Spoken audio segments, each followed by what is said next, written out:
भारत की चाल में फंस गए दुनिया भर में हंगामा करने वाले 57 मुस्लिम देश।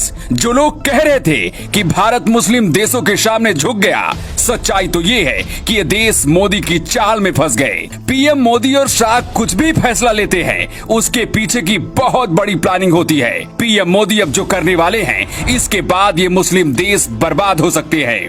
पीएम मोदी का पूरा प्लान जानेंगे तो आप भी हैरान रह जाएंगे। ये बात हर कोई जानता है कि रूस भारत का दोस्त है और अब रूस के राष्ट्रपति व्लादिमीर पुतिन का एक ऐसा बयान सामने आया है जिसके बाद से हंगामा मच गया है। सबसे ज्यादा इसकी चर्चा भारत में हो रही है। दावा किया जा रहा है कि पुतिन बहुत गुस्से में हैं और नूपुर शर्मा के बयान को लेकर खुद पीएम मोदी से फोन पर बात करने वाले हैं और इसके बाद कुछ बहुत बड़ा होने वाला है। भारत ने इन मुस्लिम देशों को भाई की तरह माना। जब कोरोना से पूरी दुनिया में लोग मर रहे थे, अमेरिका ने भी मुस्लिम देशों का साथ देने से हाथ खड़ा कर लिया था। तब भारत ने सिर्फ 7 दिन के अंदर सारी मदद पहुंचा दी थी। इन देशों ने कहा था कि भारत का एहसान जिंदगी भर नहीं भूलेंगे और हमेशा भारत के साथ खड़े रहेंगे, लेकिन कुछ महीनों में ही अपनी असलियत दिखा दी।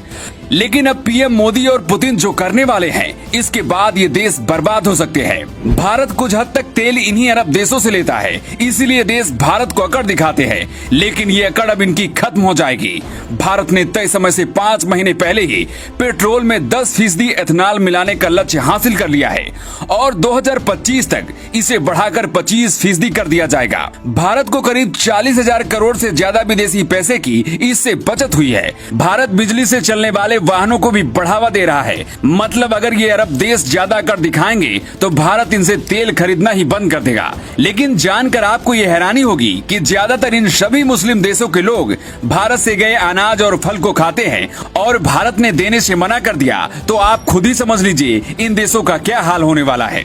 दावा किया जा रहा है कि इन मुस्लिम देशों से रूस के राष्ट्रपति पुतिन भी बहुत गुस्से में हैं। इसकी वजह पुतिन का एक ऐसा बयान है जिसे गलत तरीके से वायरल किया जा रहा है और दावा किया जा रहा है कि नूपुर शर्मा के बयान देने के बाद पुतिन ने बयान दिया है। इस बयान में पुतिन कह रहे हैं कि पैगंबर मोहम्मद का अपमान धार्मिक स्वतंत्रता का उल्लंघन है और इस्लाम को मानने वाले लोगों की पवित्र भावनाओं को चोट पहुंचाता है। मुस्लिम कट्टरपंथी और भारत के अंदर पुतिन के इस बयान को गलत तरीके से वायरल किया जा रहा है, जबकि सच्चाई तो ये है कि ये बयान 1 साल पुराना है।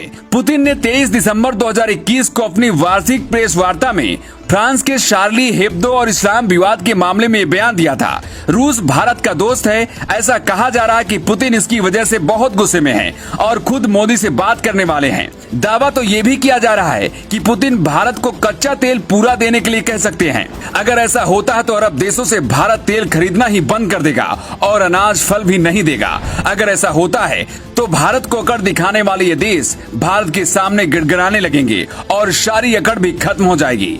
वैसे आपको क्या लगता है, पीएम मोदी को अब क्या करना चाहिए? अपना जवाब कमेंट बॉक्स में देकर हमें बता सकते हैं। Bureau report, new times.